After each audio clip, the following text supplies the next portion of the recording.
రే అబ్బా. సో మళ్ళీ ఇంకో వీడియోతో వచ్చాను. ఈ వీడియోలో నేనేం చెప్పదలుచుకుంటున్నానంటే, మన యూట్యూబర్స్ కావచ్చు, తెలుగు మీడియా ఛానల్స్ కావచ్చు, ట్రంప్ వచ్చాడు, ట్రంప్ మా వచ్చాడు, ఇమిగ్రేషన్ కష్టమవుతుంది, పాలసీలు చేంజ్ చేస్తాడు, ఇంకా యూఎస్కి వెళ్ళడం కష్టం, రావడం కష్టం, యూఎస్లో ఉండడం కష్టం, ఎలా పడితే అలా రాస్తున్నారు. ఇవి చూసి so lot of parents relatives అందరూ కాల్ చేసి అసలు పరిస్థితి ఏంది, అసలు ఏమవుతుంది అని వాళ్ళు అడుగుతున్నారు. సో బేసిక్గా అసలు ఇంతవరకు ఏమీ అవ్వలేదు. సో ఎలక్షన్ అయింది, ట్రంప్ అయితే విన్ అయ్యాడు. నెక్స్ట్ ఇయర్ జాన్లో తను ఛార్జ్ తీసుకుంటాడు అనమాట ప్రెసిడెంట్గా. సో అప్పుడు డిసైడ్ అవుతుంది. సో దానికి ముందు మన ఛానల్స్ అయితే మామూలుగా లేవు. సో హోరీగా ట్రంప్ వస్తే జీసీ కట్టు, బై బర్త్ సిటిజన్ ఇవ్వరు, ఇది అది అని చాలా రూమర్స్ అయితే వస్తున్నాయి. ఇవన్నిటికీ ఒక క్లారిటీ ఇద్దామని ఈ వీడియో చేస్తున్నాను. Get in to the video. Welcome to my channel. అమెరికాలో సర్పంచ్ గారు అబ్బాయి.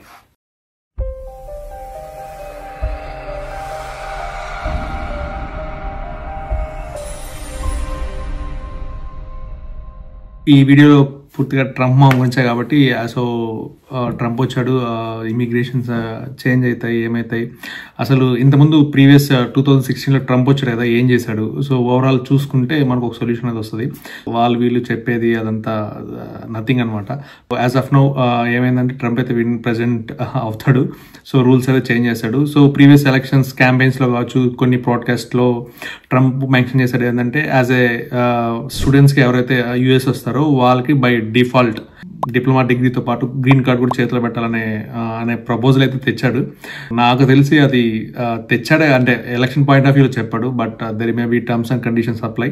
అలా మాస్టర్స్ చేసిన ప్రతి ఒక్కరికి గ్రీన్ కార్డ్ ఇస్తే ఇంకా ఇక్కడ అమెరికా వాళ్ళు తట్టాబుట్ట సర్దుకొని వెళ్ళిపోవాల్సిందే. చూడాలి, ఈగర్గా వెయిట్ చేయాలి. నెక్స్ట్ థింగ్ వచ్చేసి, ఇక్కడ బేసిక్గా సో మ్యారేజ్ వచ్చిన వాళ్ళు బై బర్త్ ఇక్కడ పుడతారు కదా, వాళ్ళకి సిటిజన్షిప్ అయితే ఇస్తారనమాట. అదేంది ఇంకటి నుంచి ఇవ్వను అని చెప్పి అదొక చెప్పాడు. బట్ దానికి కూడా కొన్ని టర్మ్స్ అండ్ కండిషన్స్ ఏంటంటే, తన పాయింట్ ఏంటంటే ఇల్లీగల్గా వచ్చి ఎవరైతే ఇక్కడికి వచ్చి స్టే అయ్యి వాళ్ళు అంటే మ్యారేజ్ చేసుకొని కిడ్స్ని కనేసి, సో కనేసిన వెంటనే ఆ కిడ్స్ని చూపించుకొని ఎందుకంటే వాళ్ళు బై బర్త్ సిటిజన్స్ అవుతారు కదా, వాళ్ళు చూపించుకొని వాళ్ళకి ఫేవర్గా ఉండడానికి అలా వాళ్ళు ఇక్కడే సెటిల్ అయిపోతున్నారు. అంటే ఇల్లీగల్ ఇమిగ్రెంట్స్ ఎవరైతే ఉన్నారో వాళ్ళకి చెప్పాడనమాట. అది ఇలా H1 పైన వచ్చి, మాస్టర్స్ పైన వచ్చి ఇలా సెటిల్ అయ్యి ఇంత ట్యాక్స్లు కడుతూ ఉన్న వాళ్ళకి కాదనమాట. Don't worry about that also. So as of now అయితే క్లియర్ ఇన్ఫర్మేషన్ తను ఇంకా అంటే ఎక్కడ లేదనమాట. జస్ట్ ఇట్స్ అండ్ ప్రెస్ మీట్లో ఇట్లా చెప్పడం అలాంటిదే జరిగింది అంతే. ఇంకోటి ఏంటంటే 2016లో ట్రంప్ ప్రెసిడెంట్ అయినప్పుడు ఫస్ట్ ఏం చేశారంటే, మన H1B పర్సంటేజ్ చూసుకుంటే, సో H1B పిక్ అయిన తర్వాత అప్రూవ్ అయ్యే పర్సంటేజ్ మామూలుగా 6% ఉండేది. ట్రంప్ వచ్చిన తర్వాత అది 24%కి వెళ్ళింది అనమాట. సో డినైడ్ అవ్వడము ఇట్లా ఎక్కువ ఏంటంటే స్క్రూటినీ అనేది ఎక్కువ ఉంటుంది అనమాట. అంటే ఎలా అంటే అడిషనల్గా ఇంకా డాక్యుమెంట్స్ స్క్రూటినీ చేస్తూ ఉంటారు అనమాట. సో కొంచెం టఫ్ చేస్తాడు. అంటే 6% నుంచి 24 పెరిగింది కదా లాస్ట్ 2016లో. అలాగే ఉండొచ్చు, మేబీ చేంజ్ అవ్వచ్చు, చెప్పలేమన్నమాట. ఎందుకంటే ఈసారి ఇండియన్స్ అందరూ బాగా సపోర్ట్ చేశారు అనే పరిస్థితి. అంటే లాట్ ఆఫ్ మన ఇండియన్స్ కూడా ఉన్నారు తన ప్యానల్స్లో. సో అది చేంజ్ అయ్యే అవకాశం కూడా ఉండొచ్చు. ఆ ట్రంప్ పీరియడ్లో అయితే 24% ఉంది కదా, తర్వాత బైడెన్ అడ్మినిస్ట్రేషన్లో ఇట్ డిక్రీస్ టు 4% అనమాట.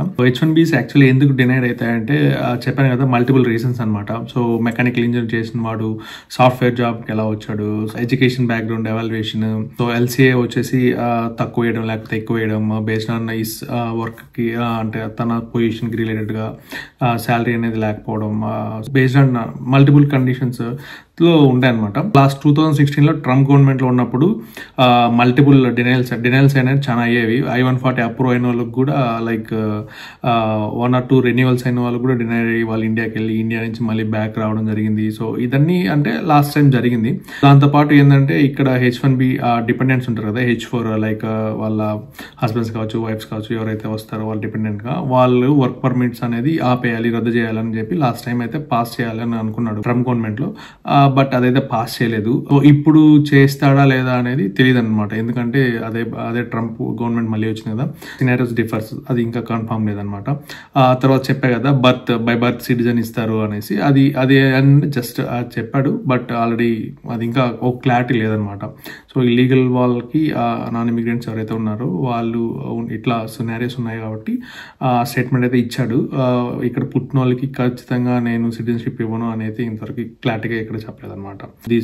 థర్డ్ థింగ్ అయితే ఇదనమాట. ఫోర్త్ పాయింట్ ఏంటంటే మెయిన్ గా స్టూడెంట్స్ అండి, మాస్టర్ స్టూడెంట్స్ 2016లో ట్రంప్ ఆ టెన్యూర్లో చూసుకుంటే మోస్ట్ ఆఫ్ ద వీసాస్ అనేది రిజెక్ట్ అవుతూ ఉన్నాయి అనమాట. మాస్టర్ స్టూడెంట్కి వచ్చే వాళ్ళవి బేస్డ్ ఆన్ కాలేజెస్. కొన్ని కాలేజెస్ ఐడెంటిఫై చేస్తూ కాలేజ్ అంటే బాగాలేకపోతే ప్లస్ ఆర్ మైనస్ ఉంటాయి కదా. ఒకవేళ ఇండియాలో కూడా వీసా అనేది అప్రూవ్ అయితే ఇక్కడ ఇమిగ్రేషన్స్ లో ఆపి చెక్ చేయడము, అంటే ఫోన్స్ తీసుకోవడము, డాక్యుమెంట్స్ వెరిఫై చేయడం, కొంచెం బేసిక్ మన వాళ్ళు ఏంటంటే ఎప్పుడు అలవాట్లేదు కదా, భయపడతారు అనమాట. ఒక్కసారిగా ఒక 5-6 మంది వచ్చి డార్క్ రూమ్ లో కూర్చొని ఇట్లా క్వశ్చన్ చేస్తూ రాగానే నువ్వే స్మగ్లర్ అది ఇది అన్నప్పుడు ఇంకా లాట్ ఆఫ్ మా ఫ్రెండ్స్ అయితే కూడా ఏడ్ చేసిన ఎక్స్పీరియన్స్లు కూడా ఉన్నాయన్నమాట. ఇలా జరిగి వాళ్ళు ఏంటంటే డిపోర్ట్ చేస్తున్నారు అంటే ఎక్కువ డిపోర్టేషన్స్ కూడా చేశారనమాట స్టూడెంట్స్ ని. లాస్ట్ 2016లో ఇమిగ్రేషన్ పాలసీస్ రాసిన స్టీవెన్ మిల్లర్ అనమాట. సో మేబీ ఈసారి కూడా తనే ఉంటాడు. సో తన పేరే ప్రపోజల్ లో ఉందనమాట. సో తను వచ్చినాడంటే సేమ్ ఇమిగ్రేషన్ రూల్స్ అయితే ఉంటాయి. స్టూడెంట్స్ కి కొంచెం టఫ్ టైం అని చెప్పాలన్నమాట. అదొక థింగ్. లాస్ట్ టైం ట్రంప్ వచ్చినప్పుడు లోకల్ ఫీలింగ్ అనేది బాగా రైజ్ చేశాడు. రైజ్ చేయడం అంటే ఏంటంటే so buy American like hire American అనే నినాదాలు ఇట్లా ఉంటాయి కదా. సో ఇలాంటిది ఏంటంటే లోకల్ ఫీలింగ్ అనేది గ్రడ్జ్ అనేది బాగా పెంచాడు అనమాట. ప్లస్ ఫారినర్ మనలాంటి H1Bs ఇలా ఫారిన్ ఎంప్లాయీస్ హైర్ చేసుకునేటప్పుడు వాళ్ళకంటే 40-100% ఎక్కువ పే చేసి చేయాలన్నమాట. ఇప్పుడు ఏంది కంపెనీస్ అనేది ఫారిన్ హైరింగ్ అనేది ఆపేసి లోకల్ హైరింగ్ అనేది జరుగుతుంది కదా. ఈసారి అలా వెళ్తారు అంటే చెప్పలేమన్నమాట. జరగచ్చు, జరగకపోవచ్చు. సో సేమ్ పర్సన్ కదా, అది చేంజ్ అయ్యే ఛాన్సెస్ ఉన్నాయన్నమాట. బేసిక్ గా ఈసారి లాస్ట్ 2016లో అలా ఉంది, 4 years అలా నడిచింది. ఇప్పుడైతే చేంజ్ అవ్వచ్చు అని ఎక్స్పెక్ట్ చేస్తున్నాను. ఎందుకంటే ఇలాన్ మస్క్ కూడా యాడ్ అయ్యాడు అనమాట. సో ట్రంప్ తో వీళ్ళిద్దరూ జత కడితే ఎలా ఉంటది ఏంది అనేది దాన్ని కూడా ఎక్స్పెక్ట్ చేయలేం. నేనైతే చెప్పడం ఏంటంటే ప్లాన్ ఉండాలన్నమాట. వరస్ట్ కూడా ఫేస్ చేసేదానికి అదైతే ఎవరైనా చేయాల్సిందే, తప్పదు.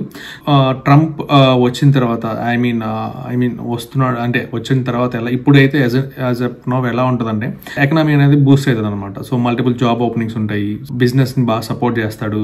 ఇవి జరుగుతాయి కాబట్టి సో ట్రంప్ అడ్మినిస్ట్రేషన్ అనేది కొంచెం ఎంప్లాయ్మెంట్ వైజ్ మాలాంటి వాళ్ళకి కొంచెం బెనిఫిట్ అనే చెప్పాలి. Next comes to like master students ఎవరైతే వస్తున్నారో, H1B ఎవరైతే వస్తున్నారో వాళ్ళకి ఇమిగ్రేషన్ కొంచెం టఫ్ అవుతుంది, టైట్ చేస్తాడు. అది ఎక్స్పెక్టెడ్. లాస్ట్ టైం కూడా అలాగే ఉండింది కాబట్టి ఇలా ఏంటంటే లాస్ట్ టైం ఇలా H1B ఫ్రాడ్స్ అనేవి చాలా జరుగుతుంటాయి కదా, అలాంటివన్నీ కొంచెం టైట్ చేస్తారనమాట. సో దానికి మించి ఇంకేం లేదు. ఈ వీడియో అయితే మీకు బాగా ఇన్ఫర్మేషన్ అనేది ఇచ్చాను అనుకుంటున్నా. సో యాజ్ ఆఫ్ నాకు తెలిసింది ఇదే. ఇక్కడ ఆల్మోస్ట్ యూఎస్ లో ఇంకా చాలా మంది ఉన్నారు, నాకంటే ముందు వచ్చిన వాళ్ళు ఉంటారు. వాళ్ళ దగ్గర కూడా ఇన్ఫర్మేషన్ ఉంటుంది. You can get what ever you want. నాకు తెలిసిన ఇన్ఫర్మేషన్ అయితే ఇదే అనమాట. జెన్యూన్ గా ఇచ్చాను. ఈ వీడియో మీకు చాలా హెల్ప్ఫుల్ అవుతుంది అనుకుంటాను.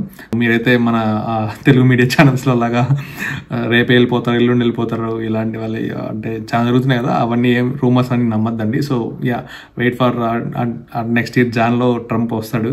ఈజ్ అయితే ఫేవర్ గా ఉంటాడు. హూ ఆర్ లీగల్ గా ఉన్న వాళ్ళందరికీ ఫేవర్ గానే ఉంటాడు అనమాట. Thanks for watching and yeah, it's signing off. అమెరికాలో సర్పంచ్ గారు అబ్బాయి. అరే మర్చిపోయాను ఇది అడగడం.